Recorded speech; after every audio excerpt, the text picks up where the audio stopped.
పార్వతీపురం మన్యం జిల్లా కురుపాం మండలంలో విషాద ఘటన చోటు చేసుకుంది. గిరిజన ఆశ్రమ పాఠశాల సిబ్బంది నిర్లక్ష్యంతో ఓ 9 ఏళ్ల విద్యార్థి ప్రాణాలు కోల్పోయాడు. మర్రిమానుగూడకు చెందిన రాహుల్ నీలకంఠాపురం గిరిజన సంక్షేమ స్కూల్లో 4వ తరగతి చదువుతున్నాడు. స్కూల్లో జ్వరం తలనొప్పితో బాధపడుతున్న కోతవేటు దూరంలో ఉన్న హాస్పిటల్కి సిబ్బంది తీసుకెళ్లలేదు. ఇంటికి పంపమని తల్లిదండ్రులు కోరినా జాప్యం చేశారు. చివరికి ఇంటికి తెచ్చి వైద్యం చేయించగా మలేరియా, టైఫాయిడ్, కామెర్లు సోకినట్టు తేలింది. పరిస్థితి విషమించి ఆ చిన్నారి ప్రాణాలు కోల్పోయాడు. మళ్ళీ సోమవారము తగ్గింది, పూర్తిగా ఆడుకున్నాడు. మళ్ళీ మంగళవారం ఈ టైం కల్లా వేడిగా అయింది. పచ్చికామర్లు అయితే మరీ కళ్ళు కూడా పచ్చగానే చూశారు. అందరూ ఫోటోలు కూడా తీసాను. మా బాబుకి ఇక్కడ ఉంది, ఆడు బాగాలేకపోవడం ఎలాగ ఉన్నాయి ముఖం అనేది చూశాను. తర్వాత నేను సార్లు పిలిపించాను.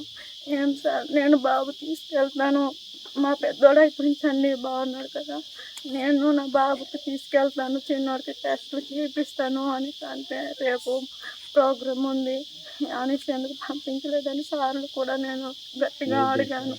అంతే సార్, అంతే, నా బాబు అలా పోగొట్టుకున్నాను సార్. అక్కడ ఉన్నటువంటి సిబ్బంది మేము మీటింగ్లో ఉంది, పిఓ గారి మీటింగ్ ఉందని చెప్పడంతో ఆ పేరెంట్స్ రాకపోవడం వల్ల, అక్కడ ఉన్నటువంటి హాస్పిటల్కి తీసుకెళ్ళకపోవడం వల్ల ఆ విద్యార్థి 19 డేట్న తీసుకురావడం అనేది జరిగింది.